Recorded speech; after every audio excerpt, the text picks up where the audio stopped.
Welcome in. It's Thursday, which means it's time for Sports Memo Today. I'm your host, Dan Alexander. This is your one-stop shop where you get to know the experts over at sportsmemo.com a little bit better. And, of course, getting free plays, actionable info all along the way. You see to my side, we got another two great guests coming on. We got Ross Benjamin coming on at the top and Ronald Cabang batting our cleanup at the end. It's also Thursday night, which means it's Thursday night football time, already talking preseason. And our first guest, Ross Benjamin, is one of the best to be rolling with. 11-6 since 2020. He's on a 9-2 run in the last 11 on his preseason picks. So this is the guy to be talking some preseason football with. How we doing, Ross? Thanks for joining the show, man. Well, thank you for having me, Dan, and it's a pleasure to be working with you for the first time, and I look forward to working with you in the future as well. Absolutely, and I can tell you're all footballed up. So is that your favorite sport to cap, and do you just feel like you have a good handle on it? Like what kind of, situational capper, more of a spot capper? How do you get into football? Well, I'm a combination of all of the above. I'll keep a track of line movement, money movement, but at the core, I'm a technical handicapper. I have a database. It's called the 4D handicapping software. About 10 guys in the country have it, Mark Lawrence being one of them, and some other guys that aren't on the site that I'm not going to mention. But been a technical handicapper is where I've made my living in football, college football, and the NFL. And it's by far and away the best sport that I love to handicap. And a lot of it has to do with that's where the money is, right, Dan? I mean, we're not making any secrets here when we say most of us make most of our money during football season. Yeah, if there's one info that everybody's always seeking out, it is that NFL information. I mean, it's the king. It dominates all the ratings. And if you're riding with Ross, it can dominate your bankroll as well. Ross, let's get into some free plays here, my man. You want to talk a little preseason tonight. I alluded at the top, just how hot that you've been. You're into these coaches' quotes. So there has been no team hotter in the NFL preseason as of late than John Harbaugh's Ravens. I mean, these guys show up no matter who's on the field. So what, you think as they're facing Tennessee tonight, that hot streak's continuing, Ross? I do. I did a show with Jesse Shule last week, and he made mention of the fact that he thought we missed the boat on Baltimore. Well, people have thought they've missed the boat on Baltimore for quite some time now, yet they keep winning and they keep covering, Dan. I mean, you look at John Harbaugh, and I'd like to put a lot of emphasis during the NFL preseason on head coaching trends and place very little on that when the regular season begins. So quite simply put, some guys, if you're keeping score, they want to beat their grandchildren when they're playing fish, okay? And Harbaugh's one of those guys. I mean, since he's taken over in Baltimore as the head coach, they're an outstanding 40-12 straight up and 37-14-1 against the spread, Dan. That's no fluke. Harbaugh puts a lot of emphasis on creating a winning culture early on. Baltimore has done a nice job in their front office of giving the Ravens a lot of quality depth through the years, and as a result, they've had a lot of preseason success. And boy, oh boy, since 2016, the Baltimore Ravens under Harbaugh, how about 20-0 straight up and 18-1-1 against the spread? 20-0 straight up and 18-1-1 against the spread. We didn't miss the boat yet. I mean, they're going to have to prove to me that somebody could beat them. I had another comment on one of my videos asked me, well, yeah, but now they're laying 3.5. Okay, well, since 2016, during that role that I just mentioned, the Baltimore Ravens are 9-0 straight up in ATS as a preseason favorite of 3 or more, and they win by 17.4 points per game. On the other hand, the Tennessee Titans under Mike Vrabel, since he's taken over, it's his 5th year, but he's only had 3 preseasons with Tennessee because we didn't have a preseason in 2020 due to COVID-19. He's 4-7 straight up and 4-6-1 against the spread. So I'm going to go with the Baltimore Ravens here, minus the 3.5 against the Tennessee Titans tonight in the NFL preseason. So everybody's waiting for that other shoe to drop, but the Yeah. numbers that have just been thrown out there by our guy Ross Benjamin says might be waiting for a while for that loafer to fall down there. So rolling with the 3.5, avoid the juice there with the Ravens laying the spot against Tennessee. So that one's going tonight, so you can rush over to your sports books, get that one in.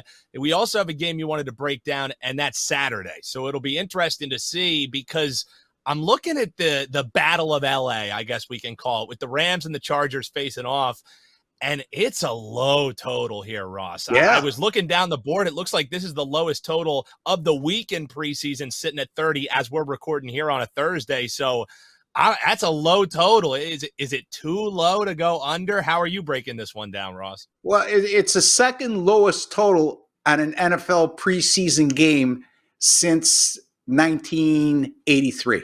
So, yeah, it's a low total. And it's a low total for a reason. And I'm not going to let it scare me away, Dan. I mean, look, under first-year head coach last year, Brandon Staley, his first year in charge of the Chargers, with no pun intended, they went 3-0 to the under, and those games only averaged a combined 23.7 points per game.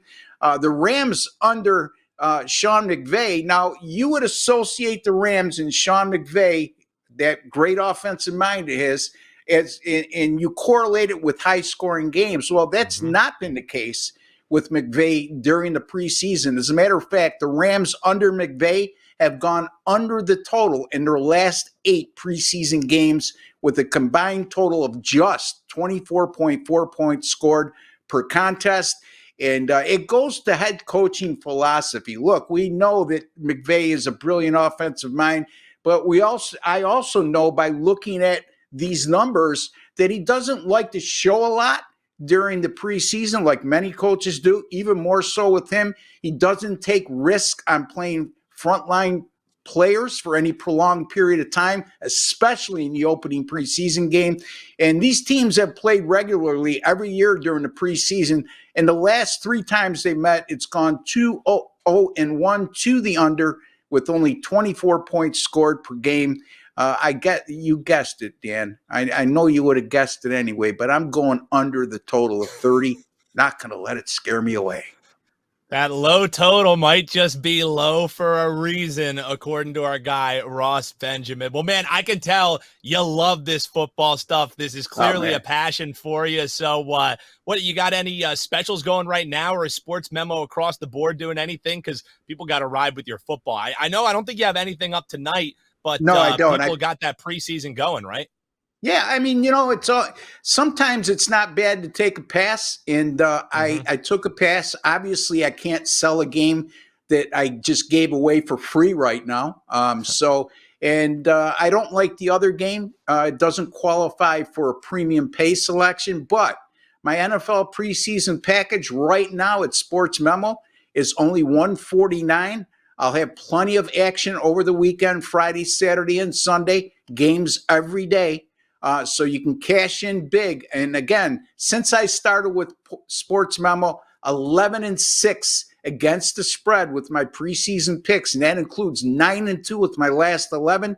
I opened the preseason last week with that Hall of Fame game winner, going over the total of 30.5 with the Jacksonville Jaguars and Las Vegas Raiders. So got off to a good start, and we're going to continue to roll throughout the weekend. And, before I even joined Sports Memo, independently documented by a source that has no bearing on any affiliation with me. They monitor 75 handicappers, and since that time, I've had 5 top 10 finishes in the NFL preseason since 2011. And my overall record since 2012 in the NFL preseason, 58-40. Which is a shade over 58%. And by my calculations, Dan, that'll make you a lot of money. Yeah, you talked about missing the boat on Harbaugh. Don't miss the boat on the preseason with Ross Benjamin. Thanks for coming on, man. Appreciate you, and I'm sure we'll be talking throughout the football season. Have a good one, Ross. I would look forward to it, and thank you for having me, Dan. Absolutely. So he saved you some money, gave you some free plays there. Use that money he saved to go grab that 149 preseason package over at sportsmemo.com. You can go right to his page by going sm.buzz/RB. So time for guest number 2, a repeat offender here on Sports Memo today. I got my man Ronald Cabang coming on in, and he was talking off football. You like going off the board, though, a little bit. You do a lot of WNBA, and I'm just learning now that you're a soccer handicapper as well. So I know, Ronald, that you went to that Wager Talk meet and greet that they had during college basketball season. You struck fear into the heart of everyone with your shooting ability. So now that I know that you're a basketball guy and a footy guy, like, who should people or where should people fear you more? Is it on the pitch or is it on the hardwood where you drop them down? Nah, it's definitely on the hardwood. I've been playing basketball my whole life, man. I played AAU growing up and all that stuff too. And then, the Asian genes kind of took over and just stopped growing. That's what it was. I couldn't hang with the ballers anymore because they just grew a foot taller than I did. But yeah, no, I still hoop all the time. I mean, I'm still trying to get back into shape. I hoop all the time. The reason why Jay won the 3-point contest, though, is because I didn't bring my basketball shoes, and they warmed up for like 30 minutes before I got there. So, he got a little bit lucky. Next time I'm going to get him, though. It sounds like you're making like you're talking yourself into like you had a bad beat in the bottom of the 9th, and you're like, if I only would have had my guy on base. So, hey, I'll allow it. It's a safe space here on Sports Memo today, man. And they're not here to refute it. So I fully believe you. Ronald, I want to get into the game that's going tonight. We're going to get into an EPL game in just a few, but let's talk this WNBA game because the Chicago Sky, they're on the road. They're facing the Las Vegas Aces. This one tips at 10 o'clock Eastern. Aces, the slight home favorite. How are you seeing this game shaking out? Yeah, I mean, I was looking at this one from a playoff perspective too. They both locked in the first spot on each of their conferences. So really, it's all about pride right now. And this is a rematch of the Commissioner's Cup where the Aces took that one 93-83. And the Sky, I mean, they're looking for a little bit of revenge tonight. The Sky, they haven't lost in revenge situations all season long. 6-0 straight up, 4-0-2 against the spread in these revenge spots. They're winning by an average of 10.5 points in these spots as well. And that includes a game that was against the Aces earlier this season where the Sky beat the Aces 104-95 as 8-point underdogs. So that's something that's definitely possible for the Sky to win as underdogs here, and it's just 1 point. Not having a loss in revenge spots as well, it bodes well for this spot here. The Sky are 5-1 against the spread as road dogs this season. The only ATS spread loss was a road dog 1 point, I think 1 point underdog, and they lost by 3 to the Storm. One other thing to mention is the Sky are healthy on the Aces side. They're missing Dearica Hambry, and she was a starter for majority of the season for them. I think Kia Stokes took over 2 games ago on the starting lineup, but she's been a big part of this the success for the Aces this season that put them up into the number 1 spot in the West. They've actually failed to cover in 8 of their last 9 games at home. That includes that same 95-104 game against the Sky earlier that I mentioned. And, to me, I think a combination of the Hambry-ish injury is probably going to be an issue here with Meisman and Candace Parker available for the Sky, and also the motivation of losing that Commissioner's Cup. So to me, the only way that I could look is the Sky here and cover the small number. Small number, and what you think? Any sprinkle on the money line, or just take the 2 and then feel good about that? Yeah, because you think they're live to win it outright. Yeah, to me, I feel like they're gonna win it outright. But in this small line, I think there's a 10-cent gap there, or 20-cent gap there. Yeah. If you somehow gets down to that 1 point or whatever it is, that last shot, because these 2 teams are tight. These 2 teams are really top of the class on both conferences. So it could definitely happen, and also that the fact that they both locked in that first spot. We don't know what type of motivation they're going to be in, but for me, I think losing that $50K in that Commissioner's Cup is a large amount for these ladies in the WNBA. So the motivation to me is more so on the Sky side. The live dog, Sky getting the 2 points there. So let's go from that hardwood we were talking about to the pitch. Talk a little match going this Saturday. Arsenal is back on the pitch following their 2-0 win against Crystal Palace. Now they're facing Leicester City. How are we betting this one, Ronald? Yeah, Leicester City is visiting Arsenal at Emirates Stadium on Saturday. Arsenal opened up at -170 on the money line and steamed up to like -210 is what I saw earlier today. But there's cheaper ways to back this Arsenal team. Arsenal's coming off a 2-0 win over Crystal Palace, like you mentioned. Martinelli started off with a goal in the 20th minute. I think Arsenal is going to probably start off strong again in this matchup. I feel like the way that I'm attacking this is the first half. Arsenal has won the last 3 matchups between these two teams by 2 and have gone into the half with the lead in all 3 as well. At the end of the day, maybe Leicester gets a goal in by the end of the game, but to me, focusing on that first half is really focusing on the young legs of Saka, Jesus, and Martinelli up front for this Arsenal squad. I think they're just going to be too quick for Leicester to handle early on, especially with them traveling.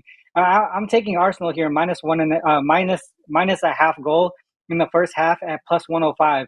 So I'm avoiding that -200 juice there and just really focusing on that first half. I think that first half is probably going to be 1-0, maybe even 2-0 for Arsenal there. Another thing that I'd like to add to, I want to mention that how I mentioned there's other cheaper ways to back Arsenal. Another way to go is in soccer is those player doubles props. You can get Martinelli with at least one shot on goal plus an Arsenal win at -122. That's another way that I would back this game here.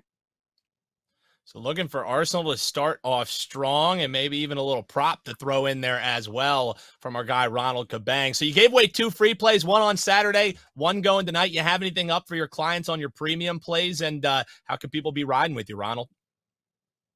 I had a 5-unit play yesterday that barely got over the total, but hey, win's a win, right? And today I don't have anything up right now. I'm really going through the baseball slate. Wasn't really strong for me in my opinion. I did a show earlier where I capped live. I have a show on my own that I capped live with some guests, some guests. Sometimes I even have Ski on there, some guys from Wager Talk and Sports Memo. So if you guys want to catch that, you guys could catch that. But I capped MLB games live on that show. I came up with 2 games. I haven't given it to premium clients because they were free. But as far as premium plays, I haven't put anything up yet. I will have 2 more Premier League plays going up before the end of the weekend. So those are going to be up there for premium clients. WNBA for the playoffs as well. I'm getting ready for that. And like Ross said, the football season's up on deck. I don't do preseason. I'll rock with Ross though because he sounds like a smart dude. On the full season though, I had I think it was like 56, 57% on the spreads in the NFL last season with Sports Memo. So I'm not bad myself. I think that percentage is good. If you want to win money, that's the way to go. There you go. In all different sports, you can ride with Ronald Cabang, a.k.a. UCapper. You can check out his show as well. Just hit him with that follow at UCapper. Always a pleasure, Ronald. I'm sure I'll be talking to you soon, my man. Have a good one. Good luck tonight and moving forward. That's going to do it for us. 2 football plays, a football play, and a WNBA play for you. Free right here on Sports Memo Today. Check out the handicappers over at SportsMemo.com. That does it for us. Huge thanks to Ross Benjamin, Ronald Cabang as well. I'm Dan Alexander, and we'll see you Tuesday on Sports Memo Today.